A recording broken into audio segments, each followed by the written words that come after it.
नमस्कार, मंडल news bulletin में आपका स्वागत है। आइए पेश करते हैं आज के कुछ प्रमुख व मुख्य समाचार। अब तक यदि आपने मंडल न्यूज के इस चैनल को लाइक व सब्सक्राइब नहीं किया है तो जल्द से जल्द इस चैनल को लाइक व सब्सक्राइब जरूर कर दें।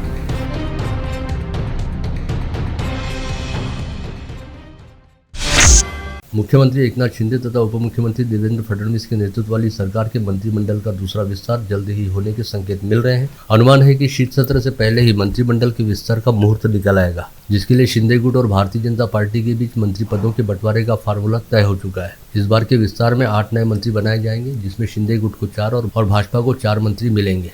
इससे पहले उद्धव ठाकरे सरकार में राज्य मंत्री पद का जिम्मा संभाल चुके और शिंदे सरकार में मंत्री पद मिलने का बेसब्री से इंतजार कर रहे अचलपुर के निर्दलीय विधायक बच्चू कडू को इस बार मंत्री पद मिलना लगभग तय माना जा रहा है। पिछली बार मंत्री पद नहीं मिलने के चलते पूर्व राज्य मंत्री बच्चू कडू अच्छे खासे नाराज व संतप्त भी हुए थे। चूंकि शिंदे गुट द्वारा शिवसेना में की गई बगावत के समय बच्चू कडू ने 10 से अधिक निर्दलीय विधायकों के गुट का नेतृत्व करते हुए गुवाहाटी जाकर शिंदे गुट का समर्थन किया था। ऐसे में मंत्री पद पर उनका अधिकार पहले से माना जा रहा है।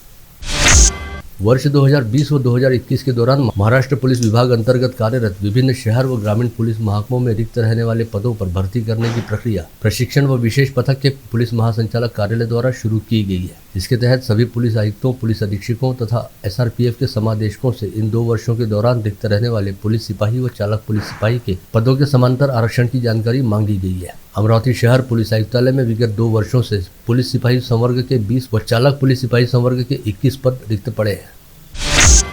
विगत 25 वर्षों से लगातार दीपावली विशेषांक का प्रकाशन करने वाले संभाग के एकमात्र और अग्रणी समाचार पत्र अमरावती मंडल के इस बार के दीपावली अंक का भव्य विमोचन समारोह परसों शनिवार 29 अक्टूबर को दोपहर 4 बजे कैंप परिसर स्थित होटल ग्रैंड महफिल में होने जा रहा है। इस समारोह की अध्यक्षता राज्यसभा सांसद डॉक्टर अनिल बोंडे करेंगे। वहीं प्रमुख अतिथि के रूप में पूर्व मंत्री व विधायक यशोमती ठाकुर व बच्चू कडू उपस्थित रहेंगे। इस कार्यक्रम में राष्ट्रवादी कांग्रेस पार्टी के प्रदेश उपाध्यक्ष संजय खोड़के, पूर्व महापौर विलास इंगोले, ख्यातनाम चिकित्सक डॉक्टर प्रफुल्ल कडू, जाने माने उद्योजक संजय जाधव, गोविंदा एसोसिएट के संचालक सुभाष तल्ला तथा सूचना व जनसंपर्क उप संचालक हर्षवर्धन पवार भी गणमान्य अतिथि के रूप में शामिल होंगे। अमरावती मंडल व मंडल न्यूज के संपादक अनिल अग्रवाल व प्रबंध संचालक राजेश अग्रवाल ने सभी निमंत्रितों से इस कार्यक्रम में अवश्य उपस्थित रहने का आग्रह किया है।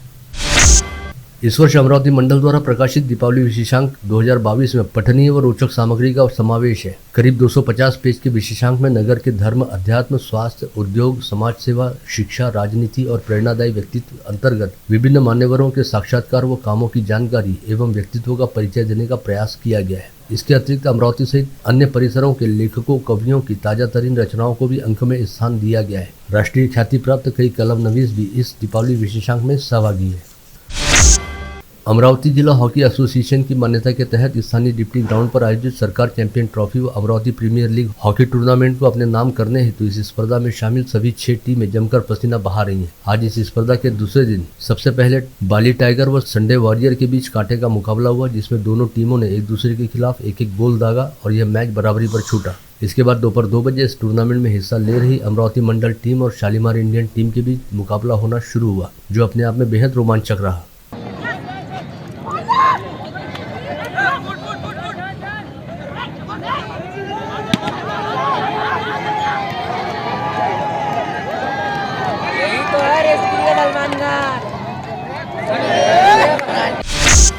राज्यसभा सांसद अनिल बोंडे ने आज बिलोरा विमानतल का दौरा करते हुए इस विमानतल के विस्तार व विकास हेतु किए जा रहे विभिन्न कामों का जायजा लिया। साथ ही इन कामों को जल्द से जल्द पूरा करने के संदर्भ में विमानतल के अधिकारियों को आवश्यक दिशा निर्देश भी जारी किए। गेल्या 2.5 वर्षात अमरावतीच्या विमानतळाचं काम ठप्प पडलेलं होतं।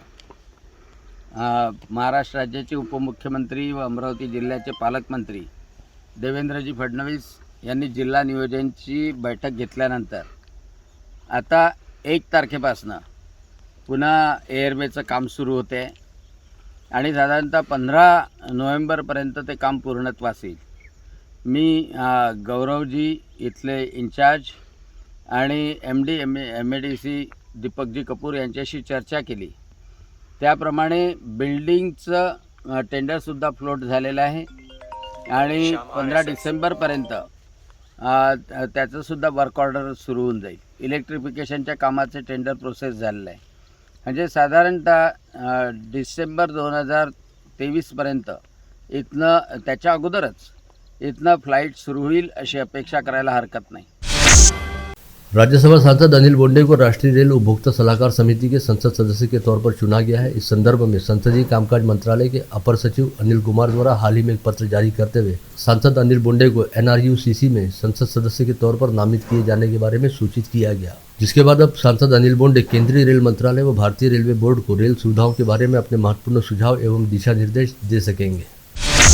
समीपस्थ मालखेड़ व टिमटाला रेलवे स्टेशन के बीच ऐन दीपावली से पहले मालगाड़ी के 17 डिब्बे पटरी से उतर गए थे, जिसका सीधा असर बडनेरा से होकर गुजरने वाली रेलगाड़ियों की आवाजाही पर पड़ा था। इस समय इन रेल पटरियों को दुरुस्त करते हुए यहां से रेल यातायात को शुरू किया गया है और बडनेरा से होकर गुजरने वाले अप व डाउन रेल मार्ग पर पहले की तरह रेल यातायात शुरू हो गया है, लेकिन अब भी कई रेलगाड़ियां काफी विलंब से चल रही हैं।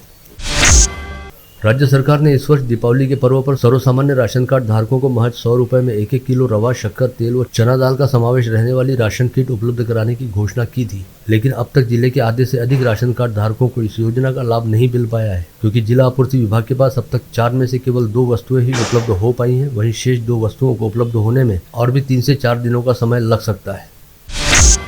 महात्मा ज्योतिराव फुले किसान कर्ज मुक्ति अंतर्गत 16,193 लाभार्थियों की सूची आधार प्रमाणीकरण के लिए प्रकाशित की गई और ऐसे लाभार्थियों के खाते में 50-50 हजार रुपये जमा हो रहे हैं। इसके अलावा इस योजना की दूसरी सूची आगामी नवंबर माह में प्रकाशित की जाएगी, जिसके बाद संबंधित लाभार्थियों के बैंक खाते में प्रोत्साहन अनुदान राशि जमा कराई जाएगी। इस आशय की जानकारी सहकार विभाग द्वारा दी गई है। खरीफ का सीजन बीतने के साथ ही अब जिले में रबी फसलों की बुआई को लेकर तैयारियां शुरू हो गई हैं। इस बार के रबी सीजन दौरान 2 लाख हेक्टेयर क्षेत्र में बुआई होने की संभावना है, जिसे देखते हुए अतिरिक्त बीजों व रासायनिक खादों को उपलब्ध कराने का नियोजन कृषि विभाग द्वारा किया जा रहा है। अनुमान है कि इस बार करीब 1.25 लाख क्विंटल बीजों की जरूरत पड़ेगी। गत वर्ष अपर बांध से सिंचाई के लिए 327.296 दशलक्ष घनमीटर पानी छोड़ा गया था। वहीं इस बार केवल 202.203 दशलक्ष घनमीटर पानी को बांध की दाहिनी व बाईं नहर से छोड़ा जाएगा, जिसके चलते तिवसा व धामनगढ़ रेलवे तहसील के किसानों को रात के समय सिंचाई के लिए पानी लेना पड़ेगा और बांध प्रशासन द्वारा सिंचाई कार्य के लिए पानी देने हेतु की गई कटौती को लेकर क्षेत्र के किसानों में काफी हद तक रोष व असंतोष देखा जा रहा है। सरकारी कार्यालयों की दीपावली की छुट्टी आज से समाप्त हो गई, जिसके कारण आज से सभी सरकारी व अर्ध सरकारी कार्यालयों में पहले की तरह कामकाज शुरू हो गया। 22 से 26 अक्टूबर तक छुट्टियां होने के कारण 5 दिन बाद सभी कार्यालयों में रौनक लौटी। इसके अलावा बैंकों के भी लेन देन के व्यवहार पहले जैसे शुरू हो गए। विधान परिषद सदस्य श्रीकांत भारती फिलहाल अपने गृहनगर अमरावती आए हुए हैं और आज उन्होंने अपने छोटे भाई व भाजपा नेता तुषार भारती के निवास स्थान पर अनाथ आश्रमों के साथ दीपावली मिलन का कार्यक्रम आयोजित किया। इसमें भारतीय परिवार के सदस्यों ने अनाथ बच्चों के साथ स्नेह भोजन का आनंद भी उठाया। काय करतो बेटा? लास्ट इयरला बीकॉम लास्ट इयर। माझं नाव विशाल चौधरी आहे। मी आता पार्ट टाइम जॉब पण करतो सफरमध्ये। आम्ही या 18 वर्षावरच्या सर्व अनाथ मुलांच्या शिक्षणासाठी, त्यांच्या राहण्यासाठी, त्यांच्या अन्य गरजांसाठी काम करतो 3 वर्षापासून आणि महाराष्ट्रामध्ये एकंदरीत 232 मुलं आम्ही अडॉप्ट केली आहेत। त्यातली अमरावतीतली ही 22 माझी मुलं आणि मुली आहेत। आज दिवाळीच्या निमित्ताने आम्ही सगळे लोक एकत्र जमलो आहोत। एकत्र बोलणं, गप्पा आणि त्याच्यातनं मग त्यांच्याही काही समस्या असेल तर हा एका अर्थाने थोडा ओला जिव्हाळा असलेला असा आमचा घरगुती कार्यक्रम आहे आणि त्यानिमित्ताने सगळे आज आम्ही एकत्र जमलो आहोत। सगळे आनंद व्यक्त करतात आहे। भातकुली स्थित महालक्ष्मी जिनिंग एंड प्रेसिंग में विधायक रवि राणा के हाथों कपास खरीदी का शुभारंभ किया गया। इस समय जिनिंग के संचालक अनिकेत कोकाटे व मंगेश पाटिल इंगोले ने कपास बिक्री करने हेतु पहुंचे किसानों का सत्कार किया। सक्करसात स्थित छत्रपुरी जुगल किशोर बालाजी संस्थान में परंपरागत रूप से अन्नकूट प्रसादी का भव्य आयोजन बुधवार की शाम किया गया, जिसमें हजारों लोगों ने भोजन प्रसादी ग्रहण की तथा आयोजन की सुंदर व्यवस्था हेतु संस्थान के पदाधिकारियों की प्रशंसा की।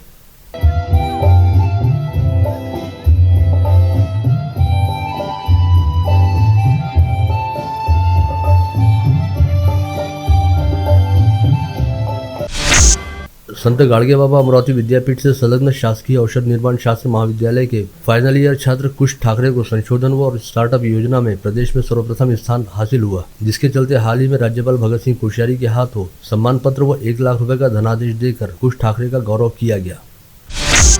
संत गाडगे बाबा अमरावती विद्यापीठ की सीनेट के लिए गुरुवार को दोपहर 4 बजे तक 400 से अधिक नामांकन दाखिल किए जा चुके थे। अंतिम दिन नामांकन दाखिल करने का सिलसिला बदस्तूर जारी था। आज नामांकन दाखिल करने का अंतिम दिन रहने के चलते कल इस चुनाव का चित्र स्पष्ट हो जाएगा। तिरसा शहर में दीपावली के दूसरे दिन मकाजी बुआ का पूजन कर मुख्य बाजार पेट वाले परिसर में गाय व भैंसों को खिलवाने की सैकड़ों वर्षों की परंपरा है, लेकिन मंगलवार को सूर्यग्रहण रहने के चलते यह खेल बुधवार को आयोजित किया गया। शहर के कुछ उत्साही लोग इस खेल का आयोजन करते हैं तथा नागरिकों की भीड़ में एक दूसरे पर पटाखे फोड़ने की जानलेवा परंपरा का यहाँ पर निर्वहन किया जाता है, जिसमें कई लोग घायल हो जाते हैं। रिपाई आठवले गुट ने जिलाधीश को ज्ञापन सौंपकर कहा कि अभ्यासा इंग्लिश स्कूल से प्रसन्न वानखड़े नामक छात्र की टीसी और मार्कशीट नहीं दी गई है, क्योंकि इस छात्र ने अपनी कमजोर आर्थिक स्थिति के चलते स्कूल की फीस नहीं भरी थी। ऐसे में इस छात्र को टीसी और मार्कशीट तुरंत वापस दिलाई जाए। गाड़गीनगर पुलिस थाना क्षेत्र अंतर्गत आशियाड कॉलोनी के पास शिक्षक सम्मति कॉलोनी में रहने वाली महिला शिक्षिका सुवर्णा वानखड़े व उनकी इंजीनियर बेटी मृणाल वानखड़े ने लक्ष्मी पूजन वाले दिन अपने घर में फांसी लगाकर आत्महत्या कर ली थी। यह मामला इसके अगले दिन मंगलवार की शाम 7 बजे के आसपास उजागर हुआ था। यह मामला उजागर हुए अब करीब 48 घंटे का समय बीत चुका है, लेकिन इसके बावजूद पुलिस अब तक किसी ठोस नतीजे पर नहीं पहुंच पाई है। इस मामले में पुलिस ने सुवर्णा वानखड़े के पति प्रदीप वानखड़े को जांच व पूछताछ के लिए अपनी हिरासत में लेने के साथ ही एक दिन का PCR भी प्राप्त किया था, लेकिन एक दिन चली पूछताछ के बावजूद पुलिस को प्रदीप वानखड़े से कोई खास जानकारी प्राप्त नहीं हो पाई है।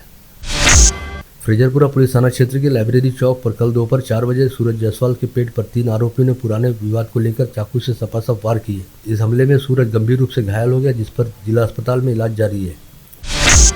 फ्रेजरपुरा पुलिस थाना क्षेत्र के तक्षशिला कॉलेज रोड पर पुलिस आयुक्त के विशेष दस्ते ने छापा मारकर विदेशी शराब की तस्करी कर रहे धामनगांव रेलवे निवासी सुभाष सुधीर राठी को धर दबोचा। आगे की कार्रवाई के लिए आरोपी को माल समेत फ्रेजरपुरा पुलिस के हवाले किया गया है।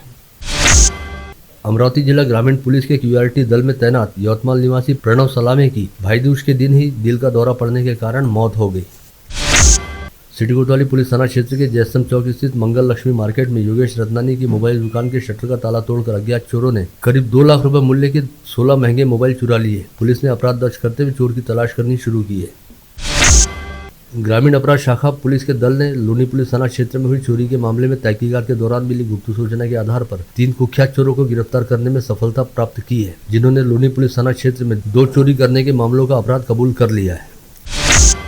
बडनेरा पुलिस थाना क्षेत्र अंतर्गत मामूली बात को लेकर एक दूसरे को ताना मारने वाले 2 परिवारों के बीच विवाद हुआ और 2 लोग परिवार आपस में भिड़ गए। इस समय दोनों पक्षों के बीच जमकर मारपीट भी हुई। अकोला जिला अंतर्गत पातूर तहसील के विवरा गांव में रहने वाला प्रशांत मिश्रे नामक युवक चांदनी पुलिस थाने में होमगार्ड के पद पर काम करता था। तबीयत खराब होने के कारण उसकी मौत हो गई। कथित तौर पर इस युवक के शरीर में देवी आती थी। ऐसे में मृत्यु के बाद अंतिम संस्कार से पहले उसके पिता ने लाश के पास किसी को नहीं जाने दिया। अंतिम संस्कार के लिए ले जाते समय रास्ते में एक तांत्रिक मिला, जिसने प्रशांत को जिंदा करने का दावा किया और उसके बाद एक कमरे में ले जाकर प्रशांत को जिंदा भी कर दिया। यह देखकर गाँव के कुछ लोग आश्चर्यचकित और भयभीत भी हुए और कई लोगों ने इसे अंधश्रद्धा होने का मामला भी बताया। पातूर पुलिस द्वारा मामले की जाँच की जा रही है। आप देख रहे थे मंडल न्यूज बुलेटिन। हमारे चैनल को लाइक करें, शेयर करें और हाँ, सब्सक्राइब करना ना भूलें। कल होगी आपसे फिर मुलाकात, तब तक के लिए धन्यवाद।